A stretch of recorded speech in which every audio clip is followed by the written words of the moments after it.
dan Karina Claudia Damarian yang saat ini sudah mengandung 4 bulan. Semoga Allah mudahkan, Allah berikan kekuatan dan kesehatan. Kita berlindung kepada Allah Subhanahu wa taala. Allahumma inni u'idzuha bika wa dzurriyyataha minasyaitonir rajim. Semoga kita semua berlindung kepada Allah taala agar Allah melindungi Karina Claudia Damarian beserta janin bayinya dari gangguan setan yang terkutuk. Allahumma amin amin ya rabbal alamin. Nah, nanti juga begitu lahiran jangan panik buat Karina. Jadi saya punya ilmunya itu. Waktu masuk rumah sakit, dokter langsung ngomong, kata dokter, "Pak, minta izin, istri bapak mau kami sesar." "Lu ngapa?" kata saya. "Karena istri bapak ini 50-50 kata dia. Anaknya ini 50% hidup, 50% mati." Subhanallah. Dokter suka ngomong begitu. Kata saya, kalau 50-50 ya dok, cari duit nih dokter. Kan gitu. "Enggak dok," kata saya. "Saya izin dulu, kemudian saya sholat 2 rakaat. Habis sholat 2 rakaat, di perut istri saya bacakan doa. Hana waladat Maryam. Wa Maryam waladat Isa, ukhruj ayyuhal maulud biqudratil malikil ma'bud." Baca 7 kali, tiupkan ke perutnya, bayinya yang ngajak keluar. Lapor ke dokter, langsung brojol melahirkan. Subhanallah. Makanya kalau ada yang susah melahirkan, telepon saya. Di perut istri saya bacakan doa. Hana waladat Maryam. Wa Maryam waladat Isa, ukhruj ayyuhal maulud biqudratil malikil ma'bud. Baca 7 kali, tiupkan ke perutnya, bayinya yang ngajak keluar.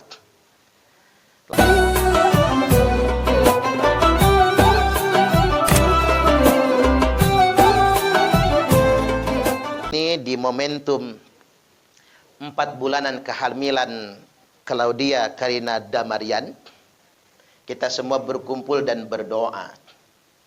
Ada beberapa pesan penting yang hendak saya sampaikan. Ini ada hadis yang cukup panjang. Mungkin cukup 1 hadis ini saja jadilah untuk materi tausiah pada kesempatan kali ini. Rasulullah sallallahu alaihi wasallam telah bersabda, "Inna ahadakum yujma'u khalquhu fi batni ummihi arba'ina yauman nutfah." Sesungguhnya kalian, kata Nabi, seseorang di antara kalian, yujma'u khalquhu, dikumpulkan penciptaannya, fi batni ummihi, di perut ibunya, arba'ina yauman nutfah, selama 40 hari itu berbentuk nutfah. Nutfah itu gabungan dari mani dan ovum, sel telur. Maka cairan hasil penggabungan itu, hasil pembuahan itu namanya nutfah. Tsumma yakunu alaqatan mithla dzalik. Lalu selama 40 hari juga nutfah tadi berubah menjadi alaqah. Apa itu alaqah? Alaqah itu segumpal darah. Tsumma yakunu mudghatan mithla dzalik. Lalu setelah jadi alaqah selama 40 hari kemudian lagi, jadilah 40 hari berikutnya mudghah, yakni segumpal daging. Tsumma yursalul malak fayanfukhu fihi ruh. Lalu diutuslah seorang malaikat. Tak ulang lagi, diutuslah seorang malaikat meniupkan ke dalam segumpal daging tersebut ruh. Makanya kalau kita kalikan ditambahkan 40 tambah 40 80. Tambah 40 lagi 120 hari. Berarti 4 bulan. Berdasarkan hadis ini, di usia kandungan 4 bulan adalah ditiupkan ruhnya. Makanya kita hari ini berdoa. Mudah-mudahan pada momentum ditiupkan ruh, nggak tahu itu. Karina kerasa nggak ya? Ditiupkan ruhnya itu ya. Mungkin kerasa, ternyata yang niup Ilham ya. Subhanallah, yang niup-niup di perutnya. Ya sayang istrilah soalnya. Jadi nggak kerasa. Bahkan ada dokter, ada peneliti yang coba merekam. Dia ingin tahu momen kapan ruh itu ditiupkan. Dan tidak ada yang tahu. Makanya ruh ini bukan sesuatu yang bisa diteliti secara empirik. Tidak bisa. Ruh ini semata-mata urusan Allah saja. Manusia tidak akan pernah bisa menjelaskannya. Manusia tidak akan pernah bisa menguraikannya. Tapi informasi dari Nabi, ketika usia 4 bulan kandungan, Allah mengutus seorang malaikat dan meniupkan ruh tersebut ke segumpal daging. Dan bukan cuman itu, wa yu'maru bi arba'i kalimatin. Malaikat ini diperintahkan mencatatkan 4 kalimat takdir, yakni bikatbi rizkihi wa ajalihi wa amalihi wa sakyun au sa'idun. Malaikat ini mencatat di situ saja, di situ juga. Begitu ditiupkan ruhnya, takdirnya dicatat. Pertama dicatatkan rizkinya, yang kedua dicatatkan ajalnya, yang ketiga dicatatkan amal perbuatan karyanya, bakal apa nanti dia di dunia. Yang keempat dicatatkan dia bakal sengsara atau bahagia, surga atau neraka. Makanya hadis ini jadi panjang karena ngejelasinnya nggak bisa diterjemahkan doang. Nah, di sini kita dapat ilmu, Bapak Ibu. Rezeki itu takdir. Rezeki itu takdir. Makanya jangan pernah menuhankan ikhtiar. Ilham, kalau kerja jangan full banget ya. Harus ada waktu buat keluarga. Jangan dikejar rezeki itu. Begitu pun juga Karina gitu. Karina kan dokter ya. Praktek jangan full banget gitu ya. Oh, ngadang dia nggak praktek ya. Jadi dibagi waktunya. Rezeki itu sudah ada bagiannya. Kita ini jangan mempertuhankan ikhtiar. Ikhtiar itu cuman sababiyah, Bapak Ibu. Karena semua manusia itu kalau dia pasrah kepada Allah, dia akan diberi rezeki seperti burung. Tapi burung itu juga berangkat dengan perut lapar, pulang dengan perut kenyang. Artinya walaupun burung sudah dijamin rezekinya, ya burung juga harus terbang kan. Nggak boleh burung ngejedok di sangkar atau di sarang. Burung ngejedok ya matilah dia. Sama dengan manusia, kita ini cuma terbang saja. Kalau kata orang Jawa cuma mabur doang. Ikhtiar itu cuma sabab biar rezeki sudah ditetapkan oleh Allah Subhanahu wa taala. Ini yang terpenting bagi kita. Makanya masalah hidup manusia ini bukan kaya dan miskin. Masalah hidup manusia ini kaya dan cukup. Kan ada ayat populer banget kan, wa annahu huwa adhaka wa abka wa annahu huwa amata wa ahya wa annahu khalaqaz zawjaini dzakara wal untha wa annahu huwa adhaka wa abka. Sesungguhnya Allah menciptakan tawa dan tangis. Ini gandengan, temenan, tawa dan tangis. Itu temenan Bapak Ibu. Habis ketawa pasti nangis. Makanya kalau ketawa jangan nemen-nemen banget. Ujungnya nangis. Maka banyak kejadian orang senang-senang study tour kecelakaan kan. Terlalu senang. Maka hidup nggak boleh terlalu senang. Nanti banyak tangisan. Kalau tertawa sekedarnya, senang sekedarnya, biar sedih juga, nangis juga sekedarnya saja. Wa annahu huwa amata wa ahya. Sesungguhnya Allah menciptakan mati dan hidup. Bukan hidup dan mati. Mati dulu baru hidup. Karena kita dulu mati, hidup, mati lagi baru hidup lagi. Wa annahu khalaqaz zawjaini dzakara wal untha, dan Allah menciptakan manusia berpasang-pasangan laki-laki dan perempuan. Tapi di ayat berikutnya, 2 ayat loncat, beda kalimatnya. Wa annahu huwa aghna wa aqna.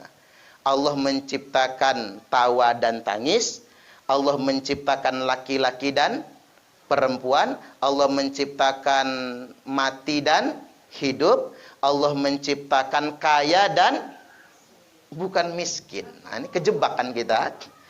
Wa annahu huwa aghna wa aqna. Sesungguhnya Allah menciptakan kaya dan cukup. Karena masalah hidup manusia bukan tidak kaya, tapi tidak cukup. Ini buat Ilham sama Karina. Kalau kaya dikejar nggak habis. Kita kaya hari ini, banyak yang lebih kaya dari kita. Maka banyak orang kaya nggak bahagia. Ada pesohor kaya raya, udah artis kaya raya juga. Pesohor juga, punya banyak perusahaan. Suami istri tertangkap pakai narkoba. Ketika ditanya polisi, ngapa Anda pakai narkoba? Hidup ini banyak tekanan, kata dia. Padahal duitnya udah nggak besar ya Pak ya. Saya ngebayangin saja kalau saya, Bapak Ibu, punya tabungan 1 miliar. Tabungan nih 1 miliar, rasanya. Jangan-jangan jalan nggak bisa nunduk lagi ya. Diundang ceramah agak males kayaknya ya Pak ya. Subhanallah. Mending tidur siang kan. 1 miliar, kalau saya. Tapi kalau Abu Rizal Bakri punya tabungan 1 miliar, mungkin stroke dia Pak. Alangkah banyaknya 1 miliar itu bagi saya gitu. Ngelihat aja belum pernah duit segitu. Alangkah sedikitnya 1 miliar bagi Abu Rizal Bakri. Nah inilah hidup sebetulnya. Jadi kaya itu relatif sekali. Laisal ghina an kasratil arad, walakinnal ghina ghinan nafsi. Bukanlah kaya raya itu karena banyak perbendaharaan harta. Kaya yang sebenarnya adalah kaya jiwa kalian semua. Mudah-mudahan kita selalu dikayakan oleh Allah Ta'ala. Allahumma amin. Rezeki itu begitu, sudah ada bagiannya. Saya mau tambahkan ini, Mbah Maimun Zubair itu karena wali ya Bapak Ibu. Beliau ini wali. Wafat saja beliau sesuai dengan maunya. Saya pengen meninggal di Mekah dan dimakamkan bertetanggaan dengan Sayyidah Khadijah. Kabul. Wafat di Mekah, dimakamkan di Jannatul Ma'la. Bertetanggaan dengan Sayyidah Khadijah. Beliau berpesan, manusia itu umurnya kelipatan 7. Jalan hidupnya itu. 7 tahun masuk SD. Belajar baca kan? Maka secara ilmiah kan tidak boleh diajarin baca kalau masih di umur 7 tahun. Bawah 7 tahun kan? Kita aja yang ngotot orang Indonesia. 5 tahun diajarin masuk SD. Maksa, kayak nyogok lagi kita mah. Kalau di barat kan melanggar itu. Nggak boleh sebetulnya. Memang angka 7 itu. 7 ke 14 itu sudah masuk usia remaja. 14 ke 21 sudah mulai masuk usia dewasa. 21 ke 28 itu usia menikah. Makanya orang udah 21 tahun menikah bagus. Udah masuk usianya. 28 belum nikah, ketuaan. Makanya yang belum menikah umur 28 ya cepet segeralah cari. Nah, 28 sampai 35 itu usia pekerjaan. Kata Mbah Maimun Zubair, kerja apa saja lakukan. Jangan pilih gajinya, entah PNS atau bukan, berapapun gajinya kerja, karena pintu rezeki kan dibuka di situ. Entah jadi apa kita. Ya kayak bakso Sony itu kan. Dulu dia cuman kerja dorong gerobak, itu pun gak dikasih bayaran, cuma dikasih makan doang. Siapa sangka baksonya jadi ikon di Lampung ini dan menjadi salah satu orang terkaya di Lampung. Itu yang punya rumah makan begadang, Pak Haji Dasil Sultan Bagindo, tukang obralan, sering bangkrutnya dulu. Tapi sekarang menjadi orang terkaya nomor 5 di Lampung ini. Kan luar biasa itu. Artinya Allah yang kasih. Makanya bekerja saja. 28 sampai 35. Apapun pekerjaannya. Walaupun cuman beca, nanti Allah kasih buka rezekinya. Walaupun ngajar ngaji, berkah juga. Nah, 35 sampai 42 kata Mbah Maimun ini bukan ayat, bukan hadis Bapak Ibu, tapi ulama yang menyampaikan. 35 sampai 42 itu usia kaya. Jadi kalau panjenengan usia 35 sampai 42 kaya, berarti panjenengan bakal kaya selamanya. Tapi kalau sebaliknya melarat, ya terima melarat lah. Tinggal syukurin aja apa yang ada, benar ini, buktiin saja. Ini pengalaman orang tua, 35 sampai 42. Karena nggak mungkin kan orang sama rata kaya, semua nggak mungkin. Walaupun saya ingin tegaskan seperti di awal tadi, kaya bukan urusan harta, tapi urusan rasa. Kaya itu bukan soal harta, tapi soal rasa. Betapa banyak orang yang kaya harta, tapi miskin hatinya. Tak sedikit orang yang miskin harta, tapi kaya hatinya. Nah, usia 42 ke 49 itu usia kematangan. Usia taubat, bahasanya gitu. Usia 49 sampai 56 siap-siap mau mati. Usia 56 sampai 63 usia kematian. Kaji bahapa mani? 57. Nah, siap-siap nih kaji. Karena 56 sampai 63. Kata Mbah Maimun, umat Muhammad itu paling banyak matinya di usia 6 sampai 63 tahun. Paling banyak. Makanya kalau bapak-bapak usianya segitu, ya siap-siap aja. Tapi kalau umurnya 63 lewat sampai 70, berarti panjenengan bakal panjang umur, kata Mbah Maimun Zubair. Ya, mudah-mudahan kita semua sehat panjang umur. Jangan cepat-cepat dah kaji. Gimana rumah tahfiznya? Subhanallah. Kita doakan ya, anak-anak ngedoain semua. Mudah-mudahan datuknya sama nemanya sehat selalu dan panjang umur. Allahumma amin, amin ya rabbal alamin. Baik, wa ajalihi. Di samping rezeki, Allah tetapkan ajal. Kita ini nggak bisa lari dari kematian, Bapak Ibu, nggak bisa. Qul innal mautal ladzi tafiruna minhu fa innahu mulaqikum. Katakanlah sesungguhnya mati yang kalian semua ingin kabur dari kematian itu, mati yang akan mengejar kalian semua. Mati yang akan menemukan kalian. Tapi boleh kita minta panjang umur, karena Allah yang menentukan takdirnya. Karena Allah yang menentukan ajal, Allah juga yang bisa memanjangkan dan memendekkan. Sama kayak rezeki tadi. Karena Allah yang ngasih rezeki, ya minta sama Allah. Ikhtiar. Tapi jangan pernah menuhankan ikhtiar. Kemudian wa amalihi. Allah takdirkan amalnya. Karyanya apa? Ya mudah-mudahan putranya Ilham, ini belum ketahuan jenis kelamin ya? Belum ya? 5 bulan biasa ketahuan ya. Si cabang bayi ini entah perempuan entah laki, sama saja ya. Siapapun yang lahir, mudah-mudahan Allah takdirkan nanti karyanya menjadi orang besar di negara ini. Allahumma amin. Ya, siapa tahu jadi menteri keuangan kalau perempuan, jadi presiden kalau laki-laki kan. Allahumma amin, amin ya rabbal alamin. Allah takdirkan punya karya besar nantinya. Kemudian yang berikutnya wasakiyun au sa'idun. Nah ini yang gak enak Bapak Ibu. Allah takdirkan juga dia bakal sengsara di akhiratnya atau bakal bahagia. Atau dalam matan hadis yang lain dikatakan bakal surga apa bakal neraka. Nah ini yang gak enak. Saya ngebacanya hadis ini paling gak enak di ujungnya ini. Saya khawatir saya ini dicatatnya surga apa neraka kira-kira. Ini yang saya paling khawatirkan. Karena hadisnya begini, inna ahadakum, kata Nabi, la ya'malu bi'amali ahlil jannah. Sesungguhnya ada di antara kalian semua yang seumur hidupnya mengerjakan amalan ahli surga. Hatta mayakunu bainahu wa bainaha illa dhira'un, sampai tidak ada jarak antaranya dirinya dengan surga kecuali tinggal sehasta. Tapi sesaat lagi dia mau masuk surga, fayasbiqu alaihil kitab, ketetapan Allah mendahuluinya, fayamalu bi'amali ahli nar fayadkhuluha, ia mengerjakan amalan ahli neraka lalu dia mati masuk neraka. Gak enak banget ini.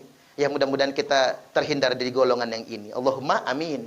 Wa inna ahadakum, tapi ada juga seorang di antara kalian, kata Nabi, la ya'malu bi'amali ahli nar, sepanjang hidupnya mengerjakan amalan ahli neraka.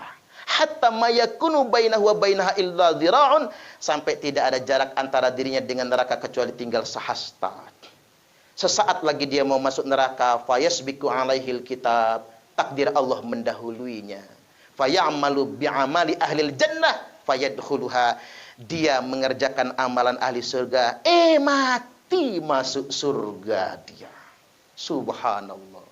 Contoh yang paling konkret kalau di Indonesia itu siapa ya? Freddy Budiman. Freddy Budiman itu apa? Gembong narkoba. Ceweknya aja cantik-cantik. Apa nih? Apa enggak tuh dia dulu kan? Gembong narkoba. Tapi jelang hukuman mati, beliau taslim masuk Islam, dan sebelum disalpu ditembak mati beliau mengucapkan 2 kalimat syahadat. Subhanallah. Itu kalau dari alamat manusia biasa, zahirnya kita, beliau wafat husnul khotimah. Walaupun saya nggak mau jadi kayak gitu juga lah. Gimana caranya, nggak enak juga jadi kayak gitu. Artinya begini, kita ini beragama itu memang begitu sih Bapak Ibu ya. Nggak bisa sok suci kita beragama itu. Kita merasa sudah jadi calon ahli surga, merasa benar sendiri, nggak boleh. Karena Nabi sudah bersabda, yakhruju qaumun fi akhir zaman, yakhruju qaumun yaqra'unal Qur'an, akan keluar sekelompok orang di mana mereka itu membaca Al-Qur'an. Laisa qira'atukum ila qira'atihim bisai', bacaan Al-Qur'anmu tidak ada bandingannya dengan bacaan Qur'an mereka. Bacaan Qur'anmu nggak ada apa-apanya dibandingkan dengan bacaan mereka. Wala sholatukum ila sholatihim bisai', sholatmu nggak ada apa-apanya dibandingkan dengan sholat mereka. Wala siyamukum ila siyamihim bisai', puasamu tidak ada bandingannya dengan puasa mereka, nggak ada apa-apanya. Annahum kilabun nar, tapi sayang, mereka ahli-ahli neraka. Lu kok bisa? Mereka hafal Quran, mereka sholatnya paling rajin, tahajudnya ngalah-ngalahin kita, mereka puasanya rajin, tapi kok mereka dikatakan Nabi ahli neraka? Ini Sahih Bukhari Muslimin. Karena mereka merasa paling beriman sendiri. Yang lain kafir semua. Makanya Abdurrahman bin Muljam itu, Bapak Ibu, beliau masuk neraka padahal hafal Quran 30 juz. Karena dia merasa paling beriman sendiri. Makanya di lingkungan kita ini banyak sekarang rumah tahfiz. Cari yang bersanad. Jangan sampai sembarang rumah tahfiz. Karena laporan dari Densus 88, ada rumah tahfiz di Lampung, kedoknya Yayasan Abdurrahman bin Auf. Mengatasnamakan rumah tahfiz tapi menggalang dana untuk terorisme. Mereka tuh soleh-soleh, hafal Quran, Pak. Tapi di ideologi mereka, mereka aja yang beriman, yang lain kafir semua. Ini yang dihindari oleh kita. Nabi sudah katakan, kalau cuma bacaan Quran, kalah kalian sama mereka, kata Nabi. Kalau cuma sholat, nggak ada apa-apanya, sholat kalian dibandingkan sholat mereka. Kalau cuma puasa-puasa, kalian nggak ada bandingan dengan puasa mereka. Tapi ideologi mereka, yang lain kafir semua kalau nggak golongan mereka. Ini hati-hati sekali kita. Dan mereka dikatakan annahum kilabun nar. Mereka adalah anjing-anjing neraka. Na'udzubillah. Kita berlindung dari anak keturunan kita dari yang sedemikian rupa. Allahumma amin. Baik. Di bagian akhir sekali lagi, ini kan ada surah apa ini yang di apa? Ar-Rahman ya, yang dicetak di sini Ar-Rahman ya. Surah Ar-Rahman dibaca. Ilham ya buat Karina. Karena memang ini lagi luar biasa nih. Ruh yang terbaik ya. Lagi di rumah dibaca gitu ya, sambil duduk gitu ya, sebelum tidur dibaca, bangun tidur dibaca gitu. Mudah-mudahan cabang bayi ini betul-betul terjaga, karena memang tergantung doa orang tua. Rajin-rajin diadani. Nah, resep ini nggak usah ribet-ribet ya, buat ilham itu rajin-rajin diadani saja di perutnya gitu. Rajin-rajin diadani, kemudian bacakan Al-Qur'an semampunya kan begitu. Begitu lahir juga diadani, karena memang itu sampai kepada si bayi, itu sampai. Kalimat-kalimat adzan itu diperdengarkan. Walaupun dia belum lahir tapi dia mendengarnya. Dan satu hal lagi saya perlu tegaskan bahwasanya ini ada beberapa yang belum punya keturunan ya. Ini luar biasa memang, ikhtiar saja. Percayalah sama Allah Subhanahu wa taala. Walaupun gak enak sih, karena saya sudah ngerasain itu. Hampir 10 tahun gak punya anak. Waduh, ngeliat orang ngegendong itu iri banget rasanya. Saya sampai kalau pulang ceramah itu ngaca, saya laki bukan saya ini. Benar gitu, laki bukan saya ini. Tapi percaya saja, ikhtiar tetap tamam. Disempurnakan ikhtiar itu. Ya, dokter spesialis kandungan, pakai program, cek prodia. Begitu di prodia, sperma bapak kurang katanya. Ya jangan malu mengakui sebagai laki-laki, jangan gengsi kan gitu. Sperma bapak kurang. Gimana dok biar spermanya bagus, kata saya kan? Ya konsumsinya harus bagus katanya. Makan-makan yang bagus. Nah, saya ada yang rekomendasi ikan pelus. Tahu pelus itu yang kayak belut tapi gede, yang ada kupingnya itu. Begitu ketemu pelus, lantak pelus, hamil istri saya. Anak yang pertama yang sudah hampir 6 tahun, ya udah TK itu anak saya. Subhanallah, betul Bapak Ibu. Terus rekomendasi dokter, saya suruh liburan. Ustadz ini kata dia kerja otak kirinya dominan banget. Makanya orang yang kerja otak kiri terlalu dominan susah punya anak. Makanya orang pintar banyak susah punya anak. Profesor Yudian, mantan rektor UIN Sunan Kalijogo, sekarang ketua BPIP itu, cuman punya anak satu, itu pun susah juga. Karena kepinteran. Susah punya anak. Yang gampang punya anak itu kuli. Nah, gampang punya anak. Tukang becak brojol maning gitu ya. Punya anak 20 aja, tinggal dikipas jadi anak gitu. Bener. Kalau yang banyak menggunakan kerja pikir itu memang nggak mudah punya anaknya. Maka disarankan dokter, selain konsumsi makanan, suruh liburan saya itu. Waktu itu memang begitu, liburan. Habis liburan hamil. Nah, kemarin ini dipaksa libur tahun kemarin. Lockdown. Yang lagi panik-panik yang stay at home pertama itu tahun 2020 yang 3 bulan Jumat ada juga boleh ke masjid kan. Karena lockdown 3 bulan langsung positif istri saya. Subhanallah. Nah, itu anak saya hampir 10 bulan usianya sekarang. Betul ini positif akibat lockdown itu, stay at home itu. Memang betul dan itu pun habis makan pelus. Nah, yang pertama makan pelus karena memang proteinnya tinggi betul pelus itu. Dipepes caranya, dipepes. Jadi pas lockdown stay at home itu saya mampirlah ke pasar Perumnas Wai Halim itu. Tanya sama tukang ikan, ada pelus enggak? Oh ya ada katanya. Di ujung, tanya aja. Betul ada segede gini panjang kayak ular. Satu, saya tanya harganya berapa? 120, enggak pakai tawar lagi. Langsung saya bayar, langsung dipepes seminggu baru habis. Bulan depan positif hamil langsung. Ini luar biasa konsumsi makanan sehat. Jadi memang punya pengalaman itu. Ada juga yang sudah berobat, udah apa-apa belum punya anak juga. Teman saya, namanya Melki. Nggak enak nyebut namanya juga sebetulnya. Nggak ada penyakit. Suaminya sehat, istrinya sehat. Seumur 10 tahun pernikahan, belum punya anak. Sudah ganti dokter spesialis kandungan berkali-kali. Sudah diurut sama tukang urut. Makan ini, madu, habatus sauda, semua sudah dijajal. Terakhir pasrah dia. Mengamalkan istighfar astagfirullahaladzim biasanya 300 kali sehari dibikin 500 kali 100 kali tiap habis sholat. Jadi 5 waktu sholat 500 kali. Setelah mengamalkan itu nggak pernah ke dokter lagi, nggak pernah herbal lagi, nggak apa-apa lagi, pokoknya itu aja yang diamalkan suami istri. Hamil kembar langsung, laki perempuan. Nggak punya nasab kembar, istrinya nggak ada, keturunan dari atasnya kembar, suaminya juga nggak ada. Orangnya bisa ditanya langsung, kan ada rumah makan Burat itu, Burat yang lama itu kan dulu, kan ada masjid tuh. Tanya aja di belakang situ itu, rumahnya di situ, anak kembar, laki perempuan, mengamalkan istighfar. Jadi jangan khawatir, yang penting optimis. Kalau ada kekurangan ya berobat saja, sedemikian rupa. Nah, nanti juga begitu lahiran, jangan panik buat Karina. Jadi saya punya ilmunya itu. Waktu masuk rumah sakit, dokter langsung ngomong. Kata dokter, Pak, minta izin. Istri Bapak mau kami sesar. Lu ngapa? Kata saya. Karena istri Bapak ini 50-50 kata dia. Anaknya ini 50% hidup, 50% mati. Subhanallah. Dokter suka ngomong begitu. Kata saya kalau 50-50 ya dok cari duit nih dokter. Saya kan gitu. Enggak dok kata saya. Saya izin dulu masuk ke kamar, ke ruang apa namanya itu, tunggu itu. Kemudian saya sholat 2 rakaat. Habis sholat 2 rakaat di perut istri saya bacakan doa. Hana waladat Maryam. Wa Maryam waladat Isa ukhruj ayyuhal maulud biqudratil malikil ma'bud. Baca 7 kali, tiupkan ke perutnya, bayinya yang ngajak keluar. Lapor ke dokter, langsung brojol melahirkan. Subhanallah. Makanya kalau ada yang susah melahirkan, telepon saya.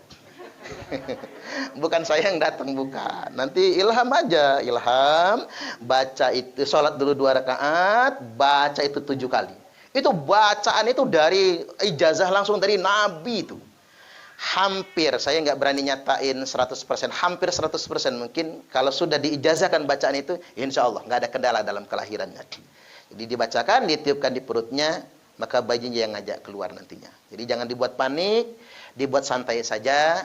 Ya mudah-mudahan Allah berikan kekuatan dan keselamatan. Allahumma amin, amin ya rabbal alamin. Baik, sekali lagi buat ponakan-ponakan, adik-adik yang belum punya momongan, sabar saja, terus ikhtiar, berbaik sangka, segala ikhtiar dilakukan, doa juga dilakukan, yakinlah kepada Allah Subhanahu wa taala. Baik, kita akhiri dengan berdoa.